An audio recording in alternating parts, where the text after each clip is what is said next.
First, live, local. This is Fox 12 Now.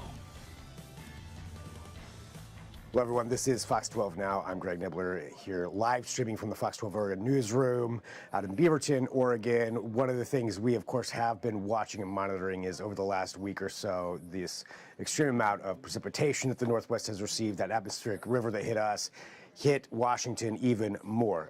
The further north you go in the state of Washington, they have received a lot. There are flood warnings going on. Today we talked about some of our Clackamas Fire Department crew who are actually up there helping out with rescues. And there is a new development here as of today of a levee breaking and in King County. We're going to talk about that and just some of the efforts up there to get an update on that. We've got John Taylor, the King County Director of Natural Resources and Parks. I hope I got your title correctly. John, I appreciate you joining us here for this. You know, so much happening up there. You know, just to start off, though, could you let us know, you know, what you're seeing there on the ground and what some of the big issues are that you're tackling right now? So this atmospheric river that came in impacted every river system in the county. And every single one of them, we have a phase system that goes from 1 to 4, 4 being the most severe flooding. At some point in time over the last week, every single one of those rivers was at phase 4. So we saw significant flooding impacts throughout the county. King County is the most populous county in the state. It's where Seattle is. It's where Bellevue is. There are about 2.2 million people in the county.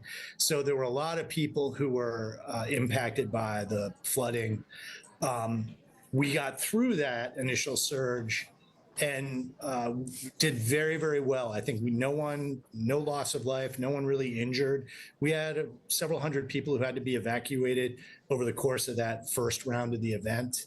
But, you know, I mean, just everyone did an amazing job. The Army Corps, all the cities that we work with, the county, our state partners, the governor was down here for a press conference on Friday. Our federal partners have been great. So really, it's been a team effort responding to this event.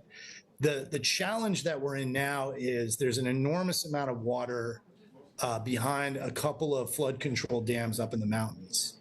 And the Army Corps is doing a great job of trying to manage that, but they're releasing a lot of water down the river systems. And the levees, particularly in the Green River system, have been under stress for about a week now, a little over a week. And today we had a breach in one of those levees in one of the more populous areas of the county. So the levee breach, we had water flowing through. We were very lucky in that we had a crew on site at that levee when the breach occurred. We had been monitoring this stretch of levee because we were concerned about it, and we were able to respond very quickly. I was just looking at live images from a drone of that levee being repaired. So for the most part, the hole in that levee has now been filled, and the leak is under control. There's some ancillary leaking still going on, and we have some more work to do on that. But the immediate threat has been, you know, nullified by really swift work by our crews in Department of Natural Resources and Parks and roads crews, our colleagues in the Road Services Division, and some of our city staff came in to help. Everyone has been all hands on deck during this event. It's been great. I mean, that is fantastic, yeah, that you were able to get that taken care of. I mean, good happenstance that a crew is right there.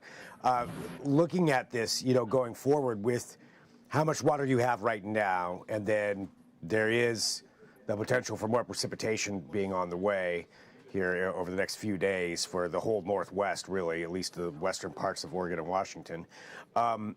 You know, how concerned are you that with that extra precipitation up there, with already kind of strains on some of those dams and levees, that we could have more breaks or situations like that occur?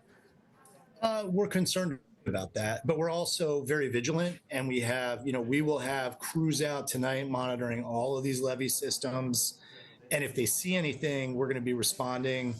We're trying to pre-position supplies for repairs near the places where we know there's weakness, so that if there is a break or the beginnings of a breach, we can respond really swiftly and plug it. And it's a real threat. There's going to be a threat for probably the next week until water levels really go down.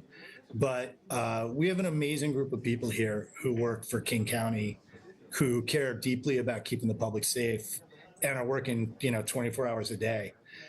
We've had folks working 12-hour shifts, out all night long, looking at levees, and then, going home, sleeping, and coming back to make sure that we don't have a major event where one of these really breaches and we have huge amounts of water flowing in.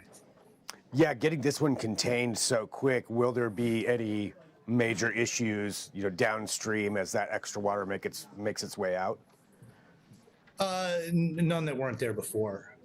All of these levees are under strain right now because of the volume of water that's coming through. But that's where we want it. We want it in the river channels, not outside of the river channels. And we'll just keep trying to make sure that it's going where it's supposed to go, which is out to the Pacific Ocean.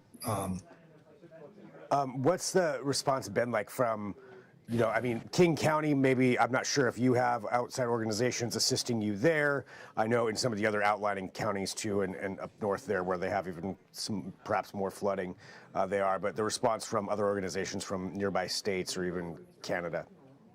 Yeah, we've had great support from the Red Cross with the folks who've been displaced. We've been very lucky, unlike our sister counties to the north where they've had even more severe flooding and they've had a lot of people displaced. We've had, as I said, hundreds of people who've had to be evacuated, and very few of them needed shelter, but we've set up a shelter. We've stood up a couple of shelters in the course of this event, and we've had great support from the Red Cross and other organizations.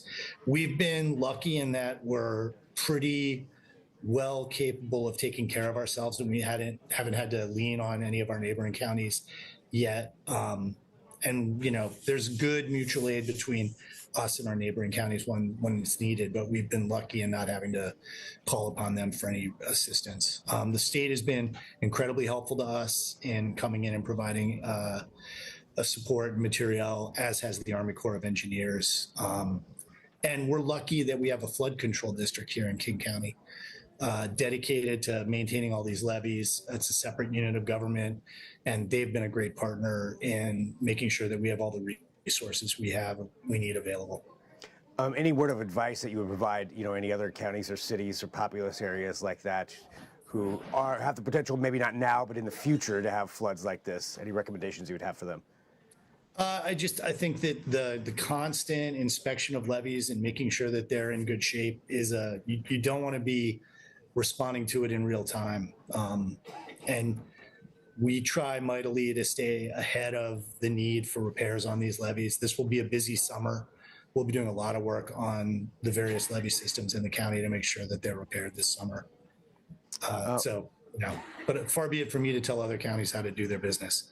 It sounds like preparation, being prepared ahead of time helps out quite a bit, if that's possible for something like what you're dealing with. Well, glad to hear that is, at least this breach has already been taken care of, it sounds like, for the most part. And, glad to hear that end, and best of luck here with everything else that's coming through. And we really appreciate, you having time here to join and talk to us too.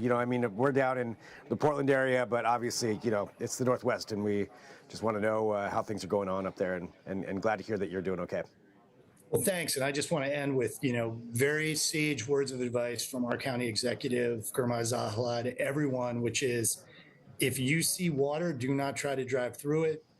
Don't try to go through standing water. It's incredibly dangerous. We've had a number of rescues, and we really appreciate the leadership of our county executive and the county council throughout this entire event. They've been great supporting us and all the work we're doing. All right. Well, thank you very much, John. Appreciate you being here with us. Thanks so much. Thanks. And for everybody watching, we are streaming live. We're going to go ahead and sign off now. Our 4 p.m. news is coming up shortly. If there's breaking news between now and then, I'll be back. Otherwise, I will talk to you tomorrow at 11 a.m. for Good Day Oregon Plus. But we have lots of coverage for you coming up, and updates on everything else that's going on here in the Northwest. New weather systems coming in. We've got it all right here. So we'll talk to you then. I'm Greg Nibbler. This is Fox.